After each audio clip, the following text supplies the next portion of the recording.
friends of Rael, families, loved ones, people that just enjoy watching us. In South Africa, all over the world, and recovering addicts and their families. Tonight we've got quite a special person of the Rael family sharing. He is some of us call him Graeme the Great, because some say his nickname comes from him being taught by a great teacher. That's why he is where he is today. He was taught by Mr. Hall and looked after by Mr. Hall. Others say that he's achieved great things from where he comes from. And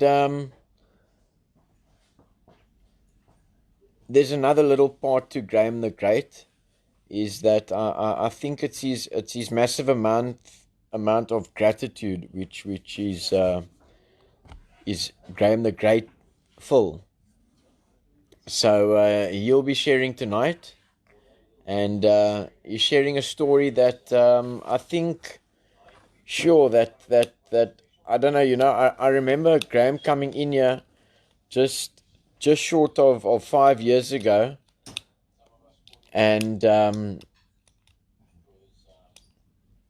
he had all the traits of what most people picture a drug addict to be, and not because he was born that way, but because he developed a lifestyle that led him in that direction, and a person 5 years ago at that young age, sure, was destroyed already by the lifestyle and survival needs of drugs being priority. I must point out that Graeme the Great, even though he lives at Rael, his heart is in PE, because that is where he likes to be.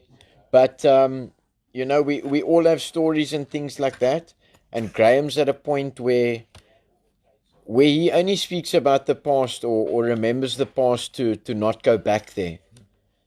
And there's different angles of his story. There's different parts of it.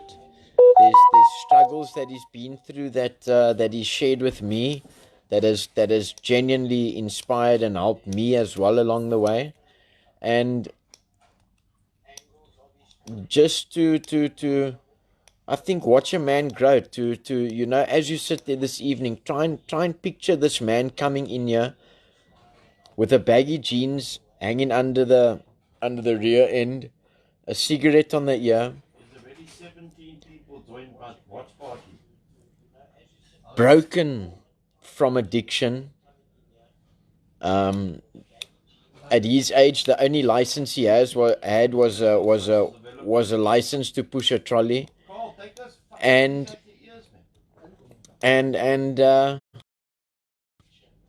to where he is now. I'll leave that part of it to everybody watching.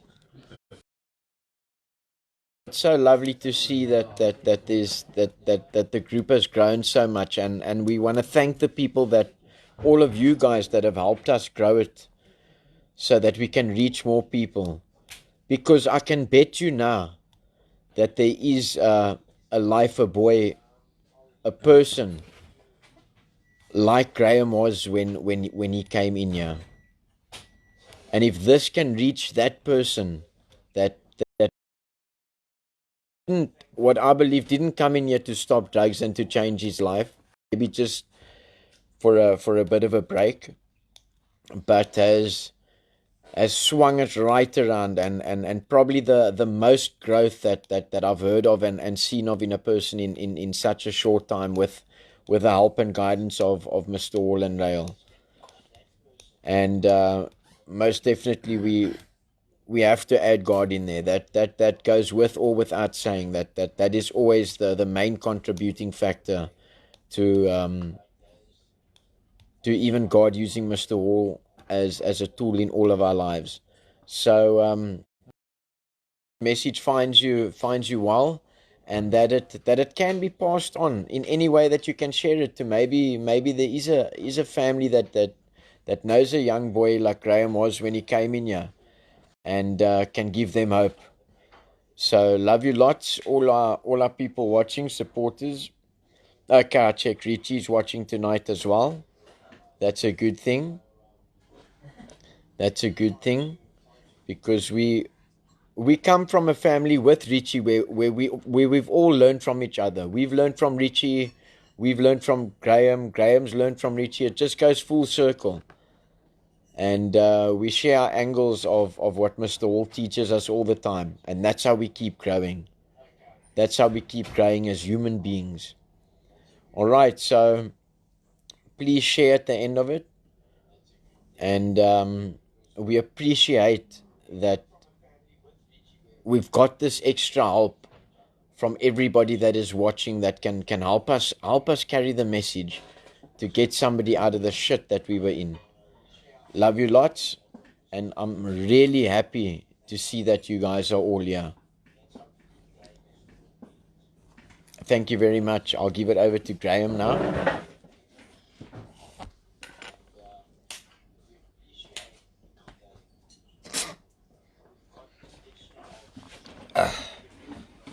Good evening, ladies and gentlemen. It's nice to see a full group tonight. I appreciate everybody for taking the time to watch this. Hello, Richie, Diane, Lucille, everybody who's Vanessa, everybody who's watching it. I appreciate it. You guys must just bear with me tonight. I've got a few topics that I'm going to share. So just bear with me. My brain is still a bit fried after 5 years. It's not going to be like one of those meetings I gave the other night that's a bit more jovial and funny. It's a bit more on a serious side of me, where I actually do take addiction recovery seriously, much more serious than what most people think. And my first point is our country and where it stands today. I mean, I'm not complaining. Firstly, I don't drink and I still get my cigarettes. So don't think I'm complaining, because I'm not complaining. I'm just giving my point of view. I can't understand why bottle stores are opening, but they're struggling to open schools. We have to look now at certain individuals of this country who have a lot of power, who run this country. What are their interests in bottle stores, and what are their interests in the legal trade of cigarettes? We have to look deeply into those things as a whole, man. Why don't we stand together and boycott bottle stores, man? Like I said, I don't drink and I still get my cigarettes, so it's irrelevant to me. I'm still going to go to sleep tonight. But why don't we stand together as a nation and boycott these bottle stores? And you know why we can't? Because you got to, how can I say, almost, we're like sheep, man. We're following each other, man. And the majority, unfortunately, is following that feel that they get with alcohol. So that's my point. Why are they circling to get schools open, but the bottle stores are being open and long lines with no social distancing, absolutely at all. So yeah, that's my point on the country and where it's at today. Let's look at the individuals, maybe do some research, and you'll see exactly what I'm saying. Why some individuals allow bottle stores to be open and carry on with ban of cigarettes. It's because people have interest in the illegal trade of cigarettes, and they have shares and interests in bottle stores, Tops, you name it, all of them, all the bottle stores. They're shareholders who run this country, who actually have shares in bottle stores, and that's what the reason, man, for money. But anyway, let me carry on with addiction recovery, because that's why I'm ultimately speaking tonight. Entitlement. Our youth of today. I read something tonight. On the 6th of June 1944, on D-Day, 18-year-olds stormed Normandy Beach to certain death. Today's youth, we need a safe place to stay, because words hurt our feelings. How How can we justify? Okay, there was a war back then. We all understand that, but you guys see what I'm saying, man. What has happened to our youth? You know me, I'm not a lazy person, man. When I need to work, I work. Okay, that's rich coming from me. But I've put in the hard work, man, and that's why I am where I am today. So that's my point on the youth of today and the entitlement.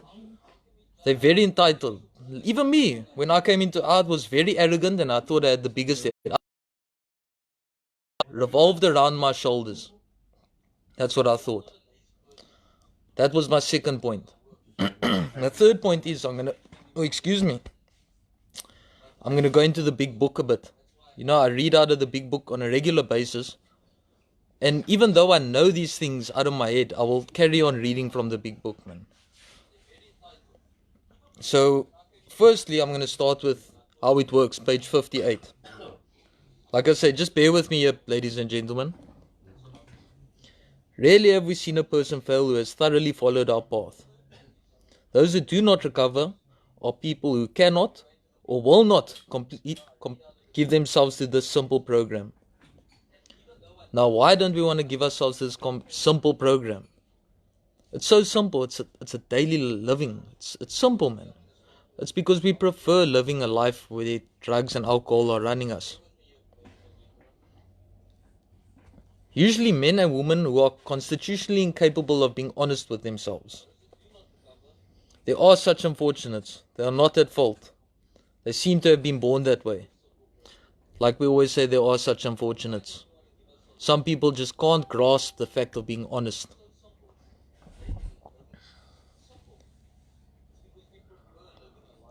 They are naturally incapable of grasping and developing a manner of living which demands rigorous honesty. Those of you who don't know what rigorous means, rigorous, go Google it or go read it up in a dictionary and you will see the meaning of rigorously honest. Their chances are less than average. That says it all. Their chances are less than average, man. Which means they got fuck all chances staying sober because they're not being honest. Their chances are less than average. There are those too who suffer from grave emotional and mental disorders. And we understand that, man. We understand that. But there are ways and means that you can deal with those things, man. Like, let's say, for instance, there's people here who have been diagnosed with certain sicknesses and illnesses, but yet they're still staying sober. It's because they're dealing with their problems. Not even a problem, they're born with it, you can't help it. But they're dealing with it, man. But many of them do recover if they have the capacity to be honest. That's honest. The word honest, 3-4 times now. So, and that's how it works. This is how it works, man. There's no other way, man. It's how it works. And klar. Our stories disclose in a general way what we used to be like. What did I used to be like? I was a scumbag, man. I was a scumbag drug addict. Now, no offense to people who are still using drugs, you know, it's not for me to judge, but that's who I was, man. I didn't care a continental about anything or anybody, man. It didn't, nobody around me mattered, man. That's why I stayed away from my family. That's why I gave my father an extra 30,000 grey hairs, even though I wasn't in his surroundings for many of a year. What happened? I came to the conclusion that I cannot carry on like this, man. You know, I had too much weight on my shoulders. Far too much weight on my shoulders, man. So I told myself, hey man, Graeme, you need to come right, man. You need to make a plan here. And luckily I got given the chance to come to RAEL. Thanks to my cousin Nettie, who actually arranged everything for me to get here. And who stuck with me and my brother through all of my shit, all 5 years. She even messages me till this day, how's things going with you? What we are like now. What am I like now? I come to believe I'm a successful member of society and I love it. That's the type of person I am today, man. I mean, I got a beautiful girlfriend and a beautiful family. A beautiful daughter. A beautiful everything. My life is just utterly beautiful. That's just a quick what it is like now. If you have decided you want what we have and are willing to go to any length to get it, then you are ready to take certain steps. Now, this is not the 12 steps. This is certain steps, man. Unwritten laws. Excuse me. What?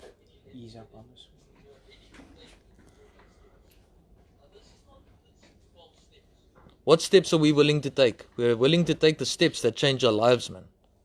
Which ultimately is the 12 steps, but that's not the only steps, man. There's unwritten laws in addiction recovery.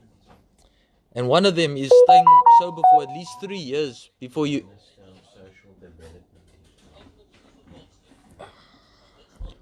Sorry, I got distracted. One of those unwritten laws are staying sober for 3 years before entering a relationship, and that's what I did.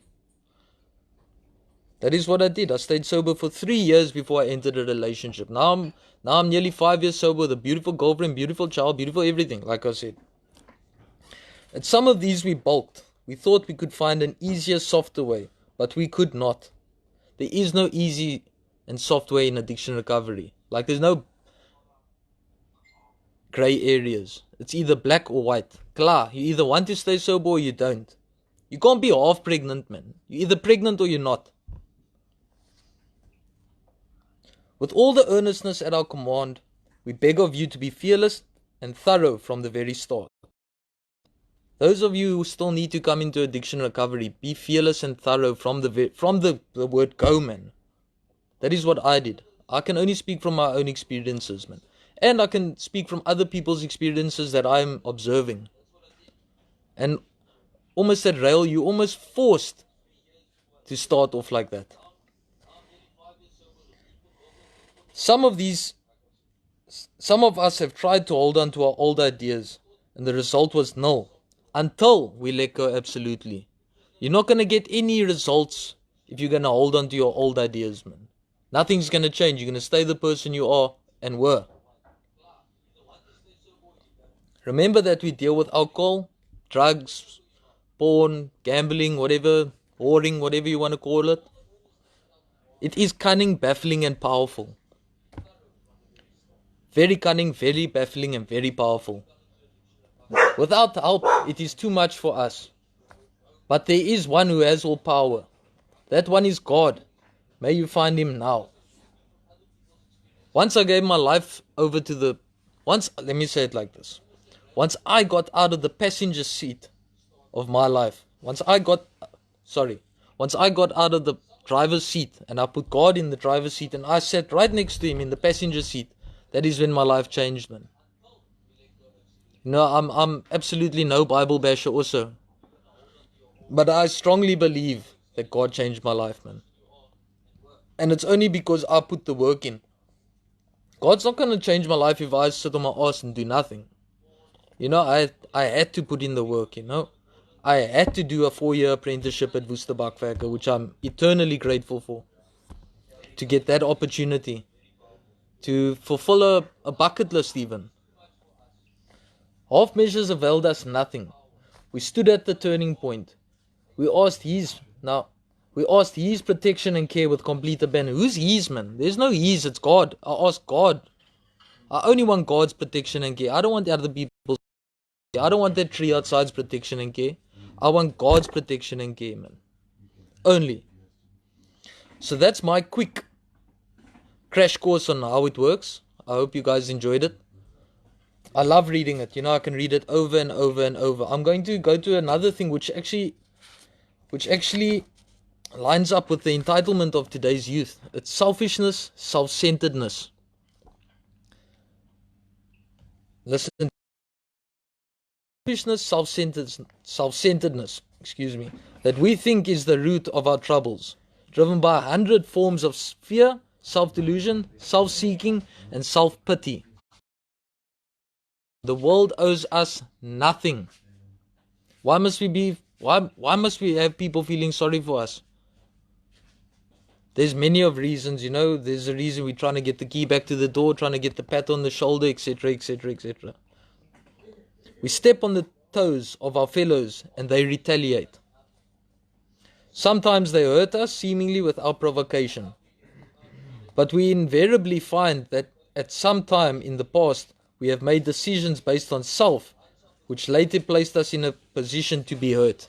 We did it to ourselves, man. That is what this is ultimately saying to me. I did all those things to myself where I got hurt, man. I got hurt by doing drugs and ending up on the streets. I got hurt by doing drugs and going to Paulsmoor prison. I got hurt by my family writing me off. But who did it? Me. Slim gat. Graeme van Rensburg. I did all the pain onto myself. I can't blame anybody for my actions because I was warned. I was warned many of times.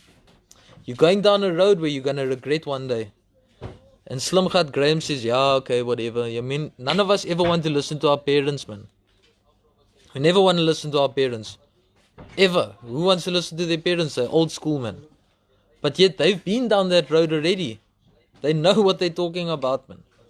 I look back today and I realize, hey, you made such an ass of yourself. But you know what? I don't regret one bit of it, man. Because I've learned so much from living that sort of life, man. I've learned so much to a point where I don't want to go back there. You know, I got 10 out of 10 for that. So that's my point on selfishness and self-centeredness. Now there's one more point that I wanna speak about, and that's on page 83, the promises. 83 of the big book. I'm just gonna go lightly into the promises of the AA book. It's into action starts on page 83 into page 84. I'm just going to go lightly into it and explain what promises were given to me. Because I'm not that arrogant, big-headed person anymore, man. Yeah, we do make a lot of jokes and stuff like that, but when it comes to addiction recovery, I'm far from that very arrogant and big-headed person. That entitlement doesn't exist with me, man. I'm not entitled to anything. What I am entitled to is living a sober life and following the path that makes sure it stays sober. So here we go on the promises. If we are painstaking about this phase of our development, we will be amazed before we are halfway through. Now, I can tell you one thing. When I got to 2 years sober, I couldn't believe what was happening.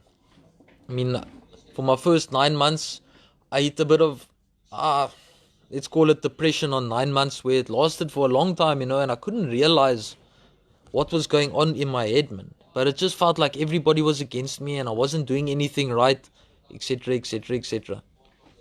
But it wasn't like that. Nobody was against me. Everybody was for me. Games with me. But I eventually, after like 3 months, realized that you're playing games with yourself, Graeme, man.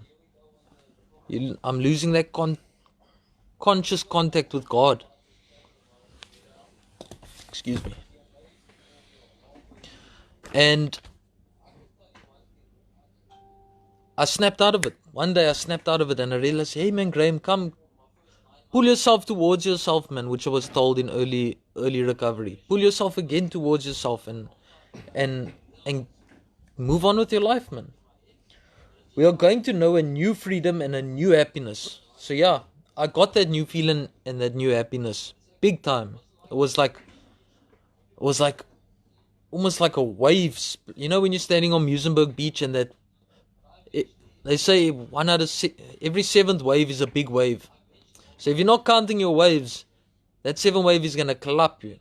It felt like that after a few years where this enormous wave crashed over me I don't know how to word it, man, but it was like immense gratitude from my side. Immense. Because I realized one day, hey, you actually come so far in life, man. You've come so far in life, man. And that's only because I listened to Anthony Hall, Anthony David Hall, Mr. Hall, is what we all call him. I listened to that man. Only man I've ever listened to. Only man that could get me right. Because I was, like I said, I was very arrogant and I had the biggest head.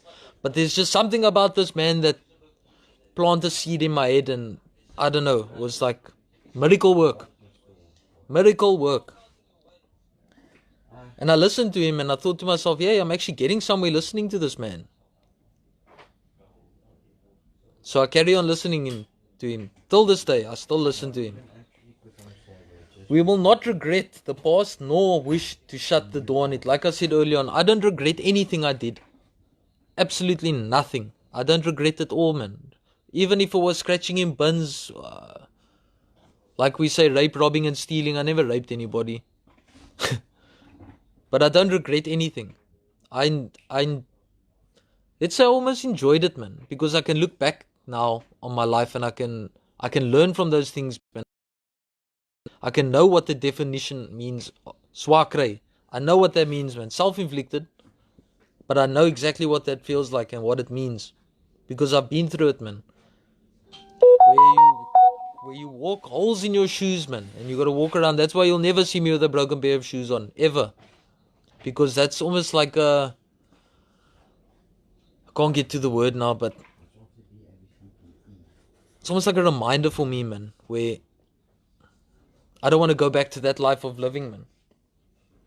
We will comprehend the word serenity and we will know peace. Yes, we will know peace, and even though it takes many of years, but I know peace now, man. And I'm at peace at this moment. I'm honestly at peace, you know, like, you know, when you look at a baby sleeping, it's not a problem when a healthy baby is sleeping, and you look at that little soul and you think to yourself, yes, so could I actually be that peaceful? Good evening, Charlotte. Could I actually be that peaceful? That's how peaceful I am today, man. With picture a beautiful child with clean nappy on, nice clean clothing on, a warm blanket around it, and just sleeping there. How peaceful is that? Now that is how peaceful I am tonight, man. Because I got no more chains shackled around me, man. I'm not shackled by addiction or by the devil or by whatever you want to be shackled by. I'm not. I'm free. And he who is set free is set free indeed. No matter how far down the scale we have gone, we will see how our experience can benefit others.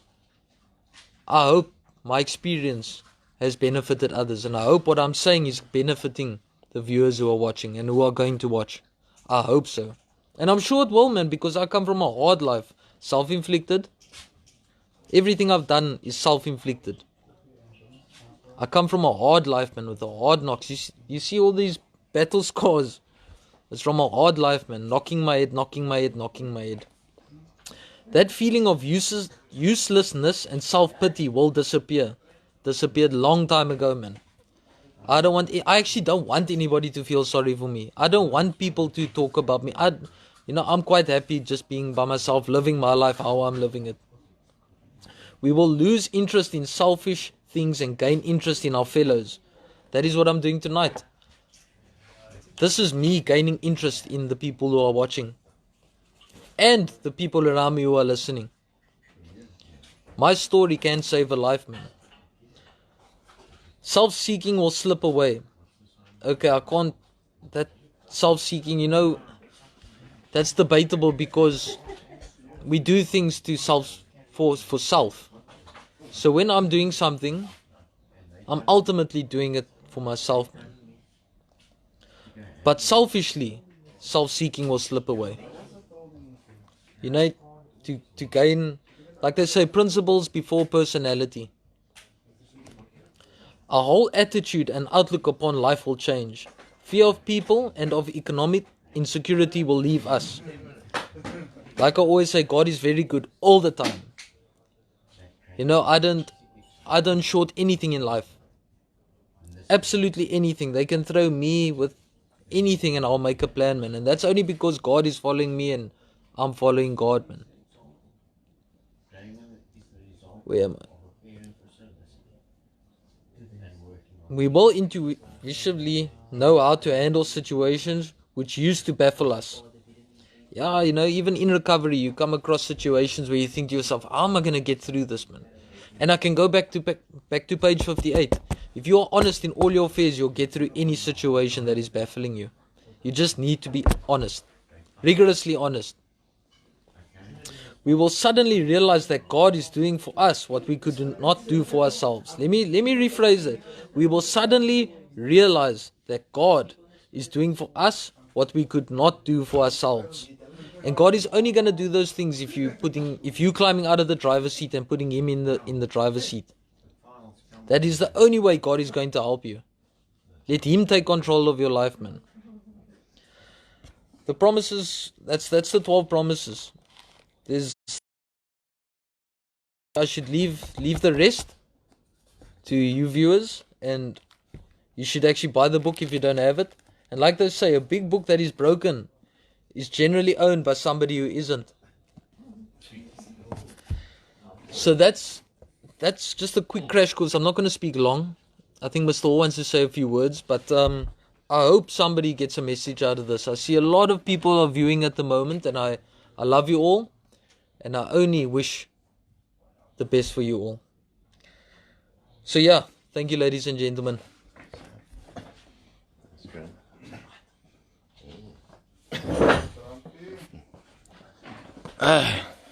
Good evening for all. To fill the seat of Graeme the Great is a bit daunting. Hello, Henning. Taryn, thank you for the beautiful plants. And welcome to the Minister of Social Development, a friend of mine, Shana Fernandez. Without fear or favor, does more for this Western province than most people. And Omar. Yeah, Graeme touched on there, and he's a classic example of coming through, not listening to the Father, like I never listened to my father, and then meeting someone, would it be me or someone else, that he listened to. What I just want to touch on what he went through. He went through the promises of sobriety. Now, in the lands at the moment here on our farm, okay, we call it a farm because we've still got a little bit of ego left, but it's a small holding. And the guys who are in the program are now in what we call Ernie's Den, named after my late father. And they're watching TV, playing pool. We've had our evening meeting. Excuse me. We've had our evening meeting. And the senior guys are sitting here, and I can look at them now. And I want to tell you just a couple of stories, just for hope. The only thing we can sell is hope. If people give their lives to the Lord and we don't punch it, we don't Bible punch it. If they want to do it, they can do it. If they don't want to do it, take the consequences of it. And a while ago, my mom was in the old age home. And I took a video of a young guy, Angus, whose dad's been a pastor for 40 years. And Angus lost his brother, who was shot dead. He was a drug dealer, drug addict, whatever you want to call it. And Angus came here and then left because he met a dentist, which is quite dangerous. If you meet a doctor, you're only going to get trouble. And he didn't listen. He wasn't ready for that emotional side. And his dad was not an enabler. Even though he was a pastor, his dad was not an enabler. So I took this video of Angus feeding my mom in the old age home. And a person phoned me afterwards and said, you know what, I just saw something. So I thought, okay, maybe they're geroek, maybe they're drunk, maybe they're this. A lot of red wine can actually make you a bit tipsy. And she said to me, why doesn't he become a carer? And the beautiful thing at the moment is that the same person paid for his studies. He's now studying to become a carer. He's living on the farm. And he's doing his practical with the carer we've got. He's doing his practical with my mother. Now, if we don't see the correlation there, that it's not our time, it's God's time. People can go into rehab for 500 times, but maybe they're not ready. When they go in, and the day that they're ready, and they get that spiritual awakening, like Graeme did, 29 years old. What amazing things he's done in 5 years. And that can only go down to the grace of God. How's it, Michelle? Michelle visits Mavericks a lot, but I don't think they're opening it. You'll have to ask the Minister of Social Development whether they can get it open for you, Michelle. I'm sure they can. And that was Angus, and you seem to think to yourself, hey, where did he in his life ever think that he'd become a carer? And he's kind, he's compassionate, he's loving, and he comes from that type of family. That is God's grace. I got Angus. He's a beautiful man. I got another story just of our leadership here, the older guys. The other guys, like I said, are in Ernie's den, been led by other people. Is that AD is here. AD also left. His mother took no shit. It's hit the highway. And he hit the highway and he came back down the gravel road to us. Con man. Today he's sober. Today he works for me. Today he gets paid by me. And the most beautiful thing is today he sends money home to his mother. That is the most beautiful thing. You know, you got Graeme and you know Graeme and you know Kurt. And we got Werner who's been here 17 months. Also helps around the farm. Helps with the transport. Okay, sometimes he hits the pole or two, but that's all right.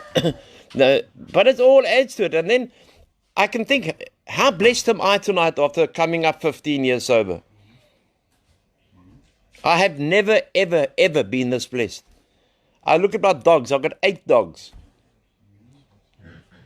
And 6 of them are from shelters. But now they've got beautiful blankets. They're comfortable. 5 sleep in the house. 3 sleep outside the house. They're well fed. They're washed. They're groomed. And the addicts take a care and a love in it. The enabling of the silent killer happens in the home when the mother and the father get to a point of desperation and they don't know what to do. And they think to themselves, what's the last option? And that happened to my mother. Alle eer aan God, dis reg. My mother couldn't take it anymore, and I was in my late 30s before she put me in prison.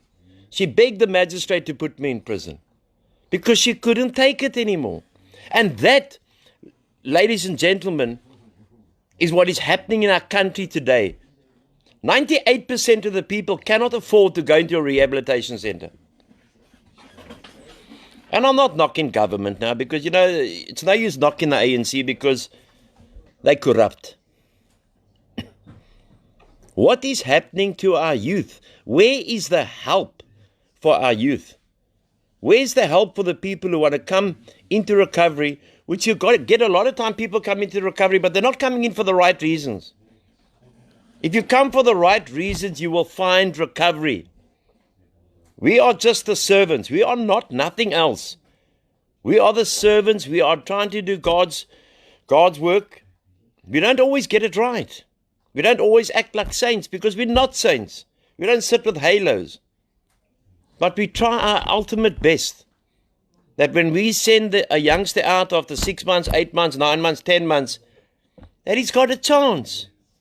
That he's got a chance to continue with a life that is not run by drugs and not run by alcohol and not run by pornography and not run by the whores and not run by things that all goes in the same package. We can't give up on addicts because no one gave up on me. My mother spared my feelings, saved my life, put me in prison and on the streets because I wouldn't listen. End of story. Same as Graeme's dad. I know Graeme's dad has become a very good friend of mine. I know Kurt's dad, he's a very good friend of mine, took no shit. Angus's father took no shit, threw him out the house. But we don't give up. While there is life, there is hope. And while there is, the love of a mother, and I always say that I'm in recovery through the prayer of a mother. My mother prayed me into recovery. I think God got tired of my name at one stage. Because my mother prayed me into recovery. And coming up 15 years in a couple of days' time, who do I thank? How do I thank the people that walked the road with me? The people who were against me said, Anthony, you will never make it, you will never stay sober, you'll never do this, never do this, never do this. They also helped me. Because they motivated me to do it more. They motivated me to say, hey, hold it, brother, I am not going to back down. I'm not going to stand down. You can say I'm not going to make it, but I was finished, overdone. I'd come to the end of the road. I'd had my train journey the one way from Cape Town to Fishhook to Simonstown, getting off at all the wrong stations. But when I came back, I knew where the wrong stations were, and I went past them to the right stations. There is always hope. Through our God, there is always hope. You can bring the worst case that you think. A lot of parents come in here and they book their children and say, you don't know my son, he's a manipulator, he's this, dishonest. Yes, man, we do, because we were like that. We can help him because A, we don't dry doekies on, and B, we've been there and we know the way out. If he listens, he will be given the tools to continue life. But if we don't listen in life, then we have to take the serious consequences. We don't want anyone in prison for the possession of any narcotic. A drug addict should be in a hospital or a rehab, not a prison. We've got 2 pandemics in our country at the moment, probably 3. We've got addiction, we've got poverty, and we've got the COVID-19 virus. We're fighting tough times. Our children are under pressure at schools. Every school has a drug dealer. Every school has maybe 2 drug dealers. And that's from the top schools, or the so-called top rich, Lani, whatever schools you want to call them, right down to the poorest school in South Africa. We need to take charge. And the men that come in here need to get to a point that we have to take charge of our homes. We have to take charge of our family. And we must become upstanding citizens. And then we have to go and carry this message to the still suffering addict and alcoholic. How many lives today? I'm sure you all looked at the lines of going to the bottle store. Most of the people went to Tops. They just gave Cyril Ramaphosa more money because he's got shares in Tops. But that's okay. And lining up at 3 o'clock in the morning to get booze? Would you line up at 3 o'clock in the morning to get bread? What happens when it's true when they say the wheat is going to run out in this country? The economists are telling us that the petrol and the diesel is going to be a shortage very soon. Are we going to sit 5, 8, 9 hours in a queue to put diesel in our vehicle? Or to put petrol in our vehicle? The priorities of this country are stuffed. So people go there, whether they go there with money, whether they go there with SALSA money, whether they go there with UIF, whether they go there with what. But if you go stand in a queue from 3 o'clock till it opens at 8:30, 9 o'clock, you've got a serious problem. What kind of example are we setting our children? What kind of example are we setting our children? Our children may be going 7:30 to school and driving past this queue and say, Mommy, what's happening? Is there voting day today? Is there voting day today? No, my girl, no, my boy. These are people waiting to buy drink. Now, I am not anti-alcohol at all. I know a lot of people who drink a lot, but they haven't gone over the invisible line yet. I go out and I socialize with people that drink. They know I don't drink. They wouldn't dare offer me one, because if they offered me one, it may be thrown back in their face. But I have a party and I enjoy myself because I lost the desire to drink and drug. Like Graeme. Graeme has inspired me tonight because he's been 5 years under my care. And we're all under the care of the umbrella of God. And here this man has walked and he listened to me. I tell you, I think sometimes he hated me. But I'd rather want him to hate me and dislike me. I don't think hate is a hard word, sorry. Probably disliked me when one day he was doing something wrong, and I'm not going to tell you what he did wrong, because that would be giving Graeme's secrets away. And I banned him from going. He was already 1 year or 2 years by me. So I said, Graeme, if you want to continue in this farm and you want to continue listening to me, like your dad has given me full permission, you will not go over the mountain for 3 months. Your cell phone will come in for 3 months. Your radio system will come in for 3 months. Your TV will come in for 3 months. So I wasn't really expecting Graeme to stay, huh? I thought, no, this man has been stripped, he's worked hard. And remember, when I took it away from him, he was working. He wasn't a child. He wasn't in the program, he was working. And he did his time.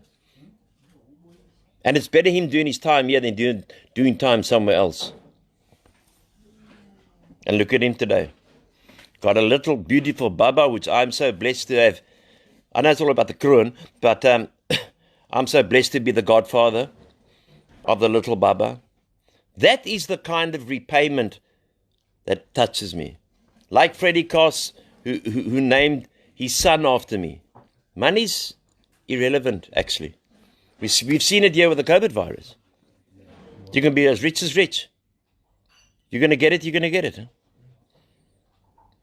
So the money isn't important. It's the memory and the love. There's a tremendous love at RAEL. Not because I'm in charge, because I'm not in charge. I just lead the home. God's in charge. And we never forget that. We start our devotions in the morning. Every morning we have devotions.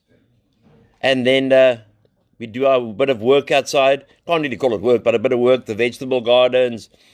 Look at the alpacas, the sheep. Do a bit of gardening. Make the place look nice. But one thing that we do here is cleanliness is next to godliness. Any person can come here at any time and this place is spotless. Because when we use drugs and alcohol, we go to filth. We go to filth. And we don't want to go there anymore.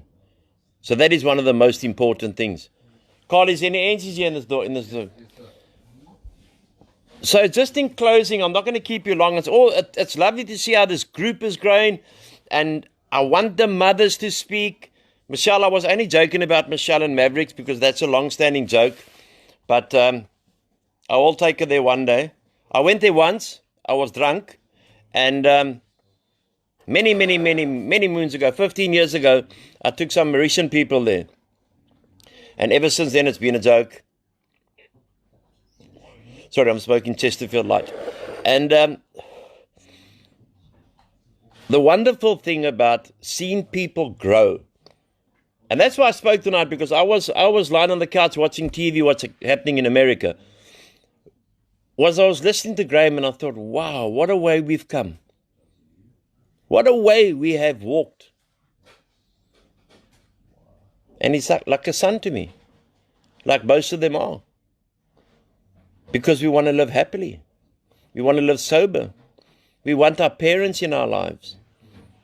My mother's in a beautiful room here with her carer, fast asleep, had her food, had her nappy changed, been washed. I'm at peace. I did say to myself earlier, why didn't I do this earlier? But it wasn't the time. But at least I'm sober to look after my mother. That is the main thing, that I'm sober to look after my mother. And I'm sober to run this farm. And I'm sober to take decisions which I couldn't take in the past. I'm no longer morally, physically, spiritually bankrupt. Today I have a life. And I have a good life. With its ups and downs. Whatever comes our way, we can handle it. Whatever comes our way, we can handle it. We don't have to get to a point of giving up. Because NCs are getting expensive, but we got contacts. And it's nice to know, especially with the parents on this page, spare my feelings, save my life. If I can say anything to the parents tonight, don't take shit. Because us addicts will walk through you, around you, past you, over you, with the lure of the drug and the alcohol. My friend Dominic, who's been 4 years sober now, he came in here. He was gone. He was over. Today, 4 years later, serving in the church, carrying the message wherever he can, loves his mother to bits, loves his Oma to bits. That's what it's all about, friends. Please, wherever you go, I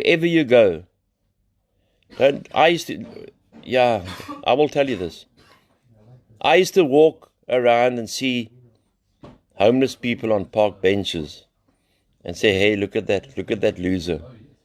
Until I became the person on the park bench. Until I slept on the park bench for almost 2 years.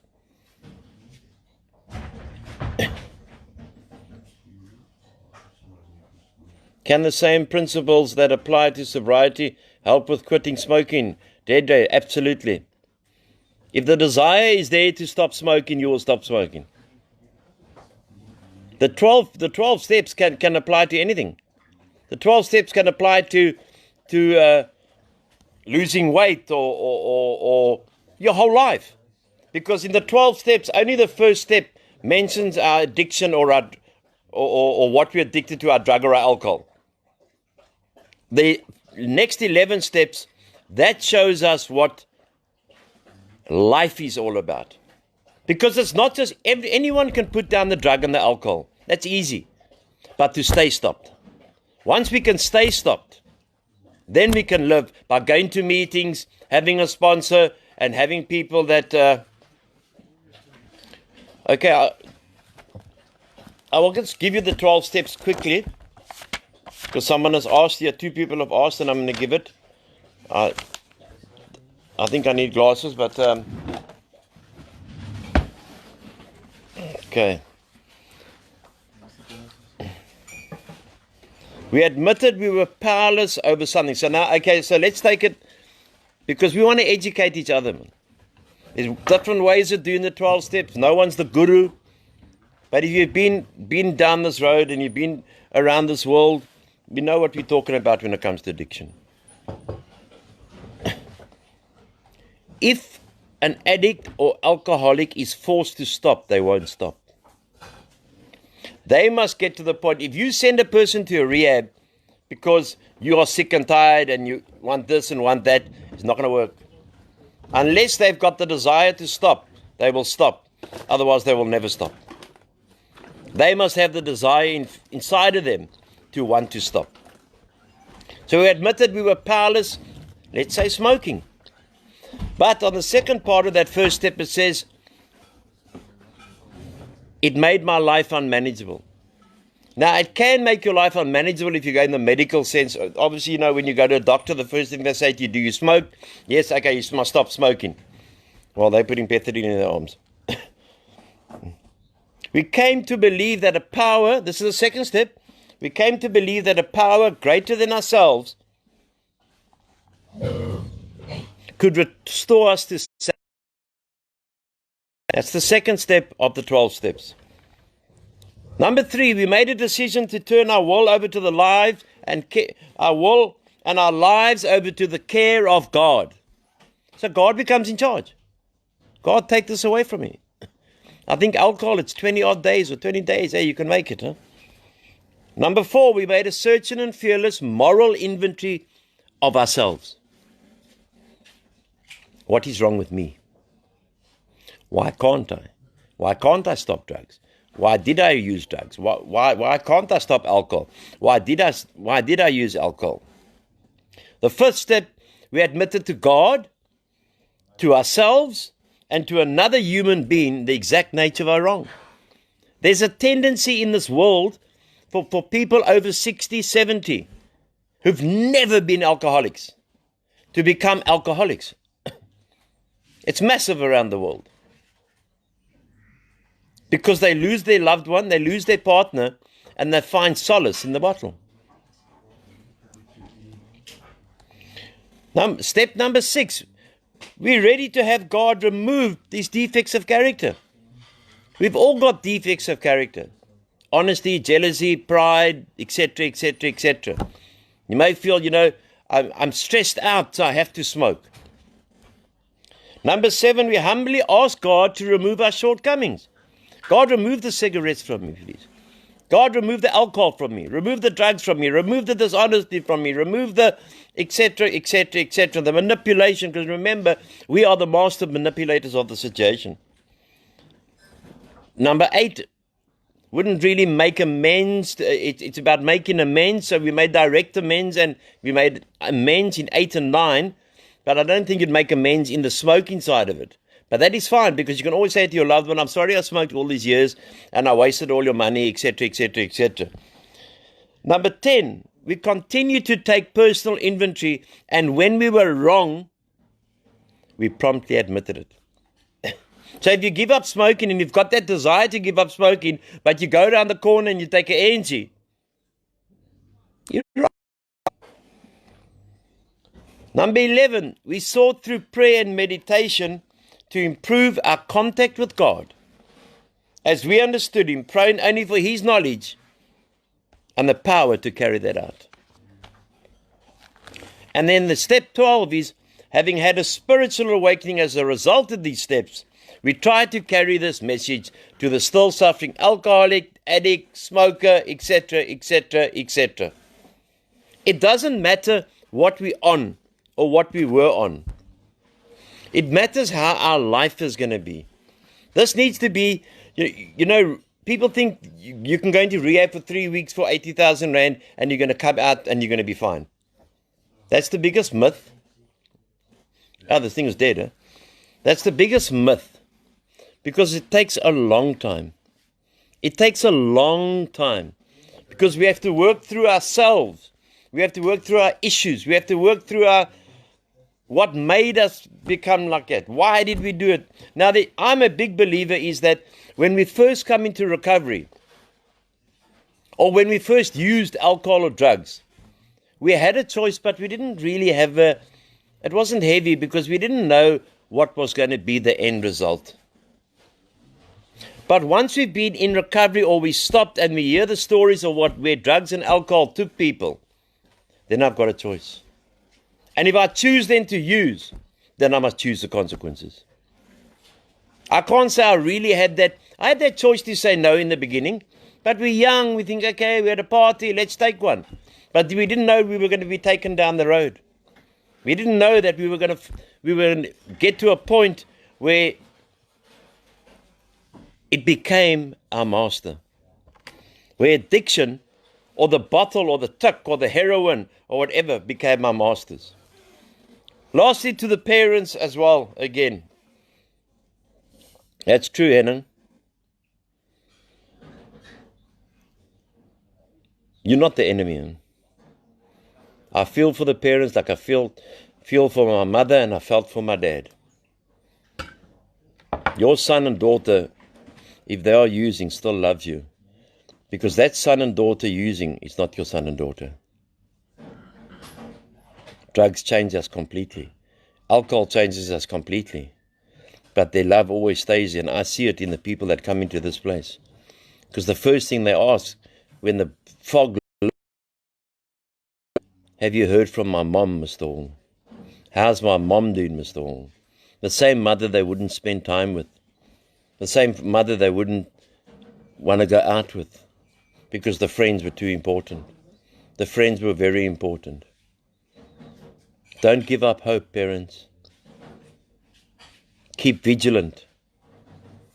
Don't let them manipulate. Don't let us manipulate. Don't let us be dishonest. And we can live and we can change. Like I said earlier, I've never seen someone that cannot change. If you want to change, you will change. Like Graeme did. That's why I'm so proud of him and all the other guys. If I had cameras here, I would show you what our lounge looks like. With our dogs lying here, guys chilling out. You know why? Because we've all been down a dirty, horrible, long road. And now we're trying to make a new road. The road to recovery is always under construction. The road to recovery is always under construction. Pray for us. Think of us. For those who've got family members who are ill, because we're not sick people. We're not bad people. We're sick people. Keep them in your prayers, because God can change them at any time. For those, I know there's one or two on here who have lost loved ones. May their death be an inspiration so that others can live. I always close with the word grace. And I thank you all for listening to Graeme. And I will say to you now how proud I am of that young man. A beautiful man. The gratitude. I'm grateful tonight to address you. I'm grateful to have listened to Graeme. I'm grateful to be sober. I'm grateful to have a roof over my head. I'm grateful to have a plate of food tonight. I'm grateful to have my mom here. I'm grateful to have good friends, whether they're on Facebook or whether they're walking around the town. I'm grateful that I'm causing no crap tonight. The R is respect. Respect every one of you. I respect people today. I'm not a doormat, but I respect people. But most of all, I respect myself. Most of all, I respect myself. And then I can respect others, because if I can't respect myself, how can I respect others? The A is the acceptance. I accept that I'm an alcoholic and a drug addict saved by grace. I'm one drink away or one drug away from the park bench. I pray to God I never go there again. I will only go there if I lose my spiritual condition and I forget where I come from and I get complacent. God bless you, Diane. God bless you, Hannah, Dedre, Michelle. We miss you all, because we're all in this fight together. Remember, ladies and gentlemen, this is a fight against pure evil. The fight is against evil and good will always win. The C is the courage to change, that we can all change. God grant me the serenity to accept the things I cannot change, courage to change the things I can. If you want to change, we will change. But we can't have half-baked, like Graeme said, half-pregnant. There are wonderful stories, and Desiree is going to give us her story one day. There are people like me who went to the park bench, went to Paulsmoor, went to St. Albans prison. I was finished, and the society had written me off, but God hadn't. He said, hey, brother, come here, my son. I'm not done with you yet. And he's given me this calling, and I've been doing it for 14 years. Courage. Courage from the parents. Some of us, Desiree, have to go to the bottom. We all got different rock bottoms. If I didn't go to the gutter and sleep in doorways and put my hands in rubbish bins, Highland, I would not be sober tonight. I had to have a sponsor that was hard, that told me not what I wanted to hear, he told me what I needed to hear. You can't pussyfoot around addiction. We're playing with each other's lives. Don't come into a rehab and play. Go play in the park. When you're ready, come. When you're ready, come.